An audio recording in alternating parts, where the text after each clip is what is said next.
이사야 62장 5절에서 12절 한 절씩 교독합니다. 마치 청년이 처녀와 결혼함 같이 내 아들들이 너를 취하겠고 신랑이 신부를 기뻐함 같이 내 하나님이 너를 기뻐하심이라. 예루살렘이여, 내가 너의 성벽 위에 파수꾼을 세우고 그들로 하여금 주야로 계속 잠잠하지 않게 하였느니라. 너희 여호와로 기억하시게 하는 자들아, 너희는 쉬지 말며. 또 여호와께서 예루살렘을 세워 세상에서 찬송을 받게 하시기까지 그로 쉬지 못하시게 하라. 여호와께서 그 오른손 그 능력의 팔로 맹세하시되 내가 다시는 내 곡식을 내 원수들에게 양식으로 주지 아니하겠고 내가 수고하여 얻은 포도주를 이방인이 마시지 못하게 할 것인즉 오직 추수한 자가 그것을 먹고 나 여호와를 찬송할 것이요 거둔 자가 그것을 나의 성소뜰에서 마시리라 하셨느니라. 성문으로 나아가라 백성이 올 길을 닦으라. 큰 길을 수축하고 수축하라. 돌을 제하라. 만민을 위하여 기치를 들라.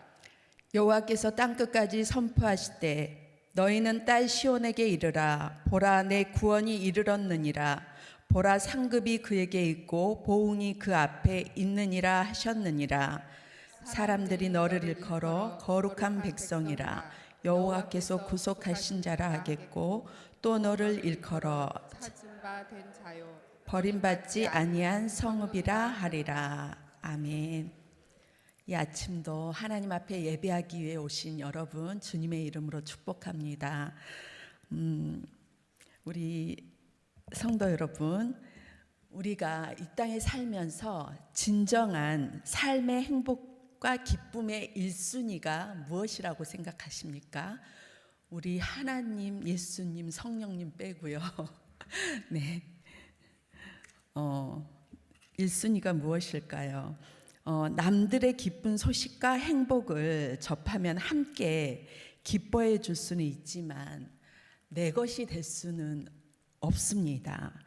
하지만 저와 우리들 또 우리 가족들이 우리 자녀들이 정말 행복하면 우리에게는 진정한 기쁨이 내 것이 되는 것이죠. 그래서 우리 자녀들이나 또한 부모들이 정말 마음을 잡지 못하고 방황한다면 우리 목사님 말씀처럼 마음에 그늘이 생기는 것처럼 기쁨이 사라지고 근심이 생기게 되지요. 그래서 이런 상황 속에서 또 고난으로 인해 우리가 불행하다, 정말 마음이 너무 슬프다, 고민하고 고뇌하고 하면은 정말 불행이 나에게 닥쳐올 수도 있습니다. 우리의 마음 상태로 이렇게 심령이 그러한 마음으로 된다면 우리의 의식이나 정신이나 또 뇌회로도 그렇게 받아들인다고 합니다. 그래서 우리가 어떠한 고난과 불행이 다가오더라도 우리가 하나님을 바라보시기 위해서 이러한 예배의 자리가 필요한다는 것이죠. 우리 인간들이 예배를 드리지 않으면 이런 고뇌에 빠질 수 없고 교만해질 수 없고 세상에 우리가 좌지우지 될 수도 있기 때문에 우리 하나님께서는 우리를 위해서 이 예배를 하나님께서 창설하신 줄 믿습니다. 그래서 우리 하나님께서는 우리가 하나님을 바라볼 때 주님의 말씀으로 영혼을 소생케 해주시며 다시금 고난이 왔을지라도 기뻐할 수 있는 힘을 공급하시는 분이 바로 우리 하나님이십니다. 그래서 우리는 누구와 함께 있느냐에 따라 행복과 또한 불행과 기쁨이 다시 회복되는 그러한 상황이 되는 것 같아요. 저도 이렇게 지인들과 얘기할 때 정말 고민이 있어서 와서 표정이 정말 안 좋아요. 그런데 은혜스러운 말을 하고 나면 빛이 나고 얼굴에서 빛이 나고 눈이 반짝반짝해지더라고요. 그래서 처음과 또 나갈 때는 틀려진 모습. 그러니까 우리가 어딜 가서든지 복음의 능력으로 대화할 때 우리의 주변과 나의 상황과 또 타인의 상황이 변화될 줄 믿습니다.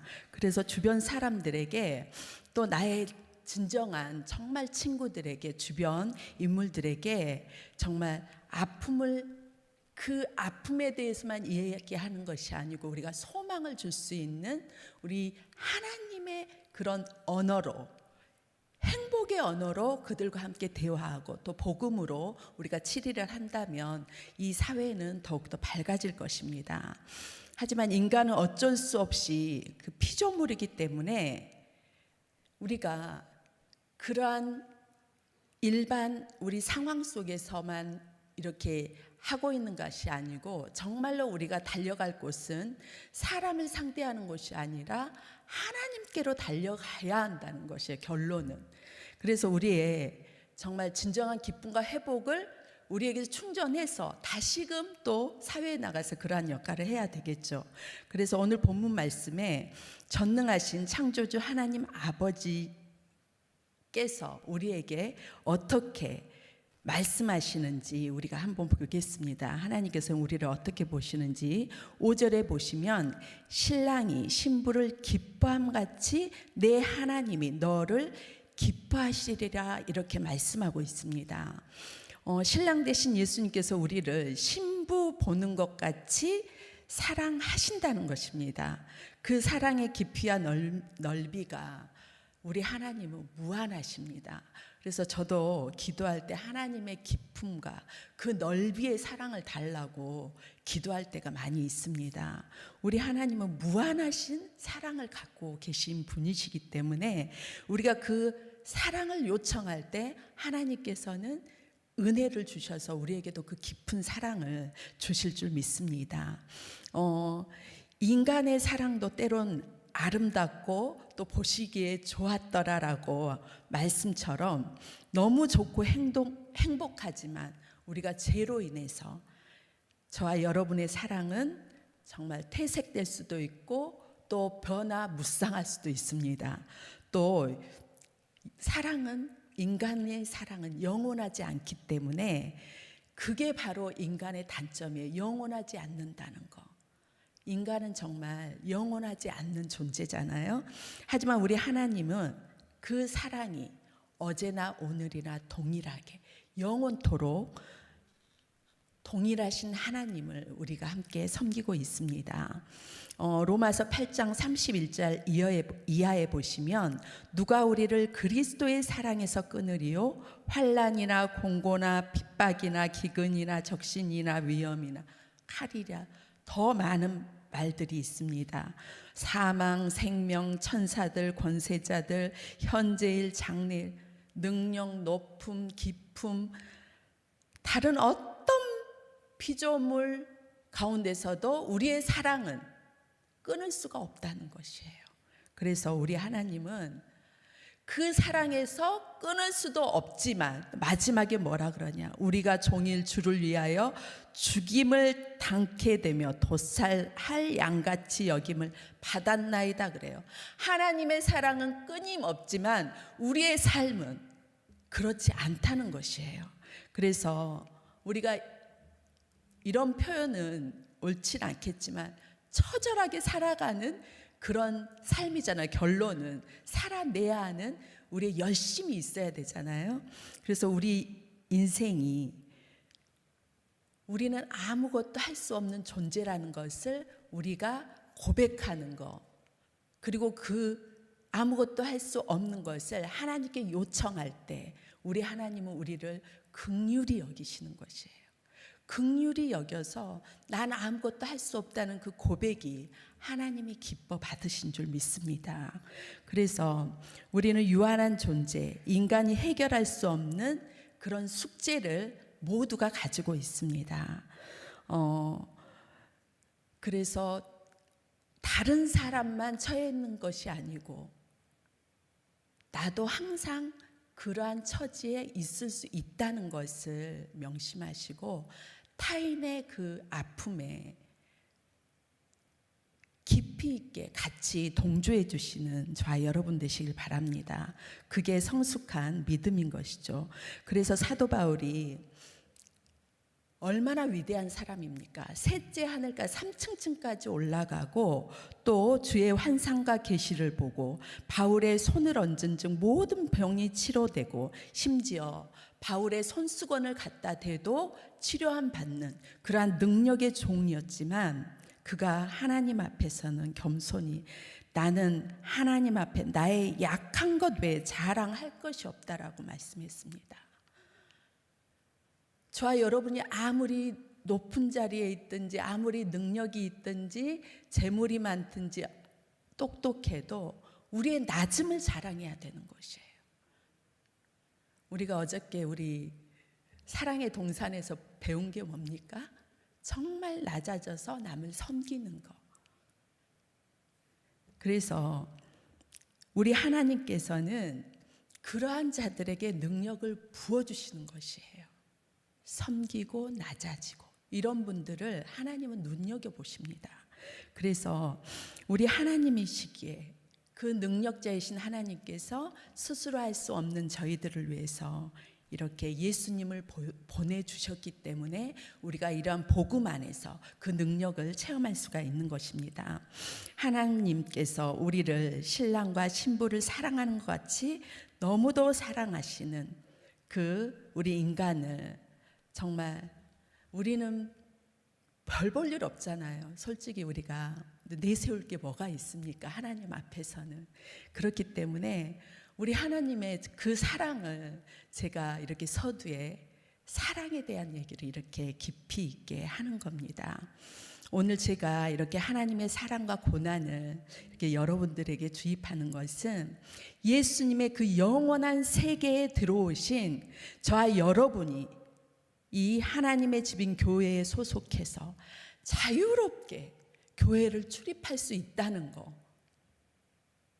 정말 그것은 깊은 의미로는 영적인 비밀을 우리에게 가르쳐 주시면서 그 말씀으로 인해서 우리가 선포하기를, 기도하기를 바라시는 것입니다. 그래서 6절과 7절을 함께 읽겠습니다. 에루살렘이여, 내가 너의 성벽 위에 파수꾼을 세우고 그들로 하여금 주야로 계속 잠잠하지 않게 하였느니라. 너희 여호와로 기억하시기에 너희는 쉬지 말며 또 에루살렘을 세워 세상에서 찬송을 받게 하시기까지 그로 쉬지 못하시게 하라. 아멘. 여기서 에루살렘은 우리 교회에 속한 성도들을 파수꾼에 비유하고 말씀하고 있습니다. 파수꾼은 경계하여 지키는 사람들을 지칭합니다. 그래서 그 경계하고 지키는 사람은 왜 경계하고 지켜야 합니까? 우리가 영적인 존재이기 때문에. 우리가 방심하면 마귀가 우리를 장악하지 않도록 주야로 계속 잠잠하지 않게 하고 너희는 쉬지 말며 에루살렘을 위하여 찬송을 받게 하시기까지 쉬지 말라는 것입니다. 에루살렘은 교회를 예표하고 있습니다. 그러니까 우리가 쉴만한 교회에 다니는 성도는 영적인 비밀을 깨닫고 잠잠하게 있는 것이 아니라 이제 깨어 기도하라는 말씀입니다.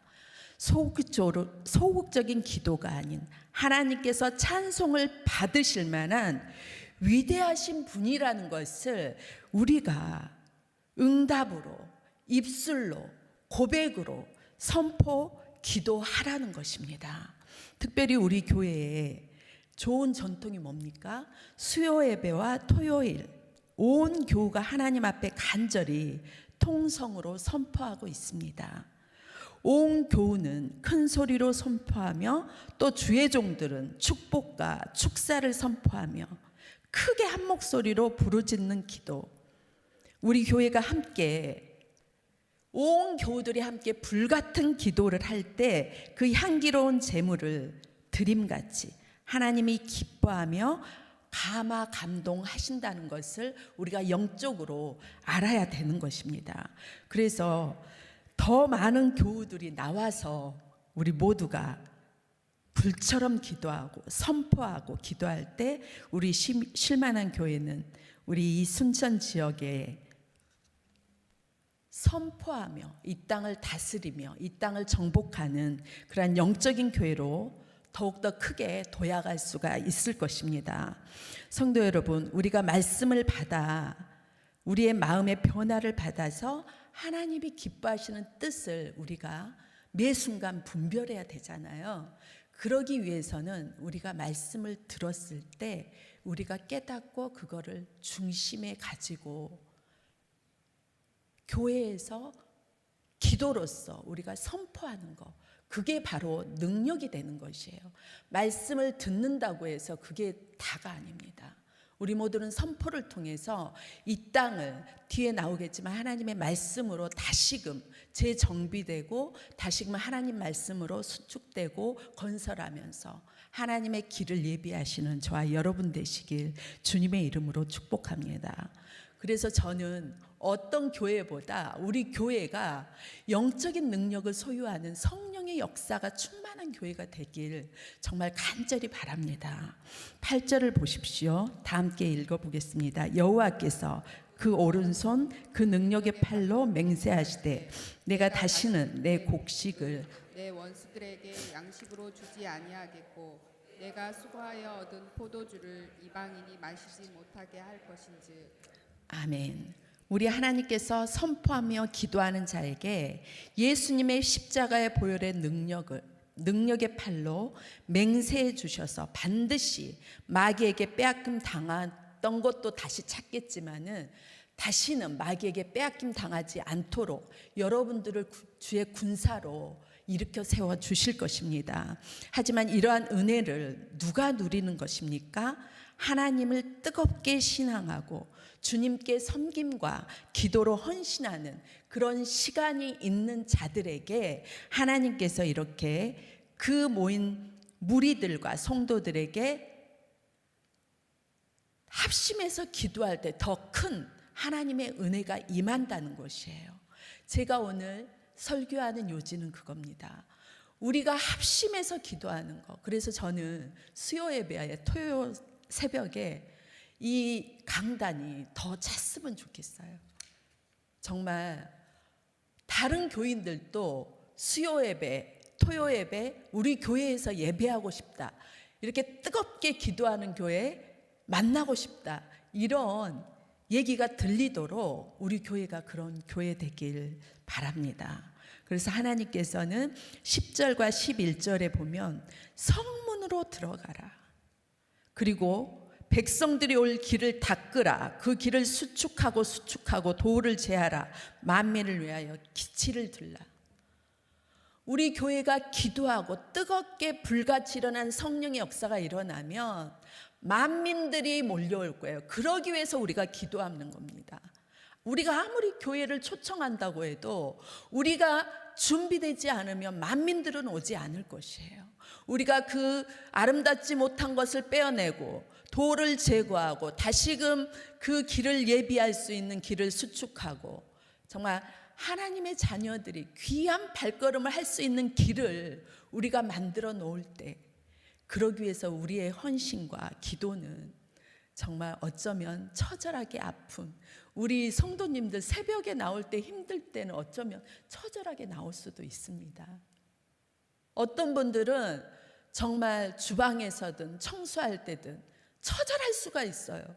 그거 집에서도 안 하는데 어떻게 여기에서 그거는 내 몸이 자동적으로 하는 게 아니라 더 수고를 해야 돼요. 더 열심을 내야 돼요. 그게 어쩌면 처절하게 우리가 그 땅을 개강하고 수축하고 돌을 제거하는 작업일 수 있어요. 그럴 때 많은 교인들이 몰려와서 우리 교회에서 행하는 그 불같은 기도, 선포하고 기도하는 그 기도에 동참하는 무리들이 더욱더 많아질 줄 믿습니다.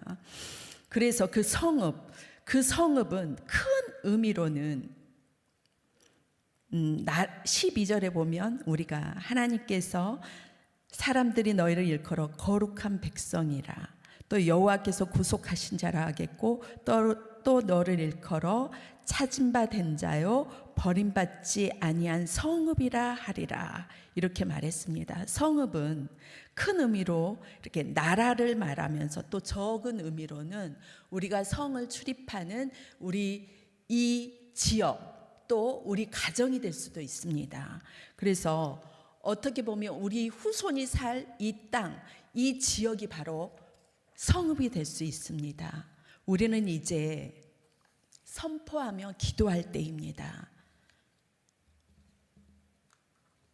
우리 대한민국을 위해서 또 이 지역과 우리 교회의 모든 우리 성읍인 가정과 다음 세대를 세우는 일에 우리가 동참하셔서 하나님께서 부어주시는 크고 은밀하고 위대하신 일들을 우리가 건설해 나가는 거, 우리 교회가 앞장서는 거, 또 우리 성도들이 마음껏 드리고도 남음이 있는 그 많은 은혜와 축복을 또 영적인 능력을 받으셔서 정말 우리 교회에서 우리가 빛을 발하고 또 이 지역 사회에서 우리 교회 공동체가 나가는 어느 곳에서든 하나님께서 빛나게 하실 거예요.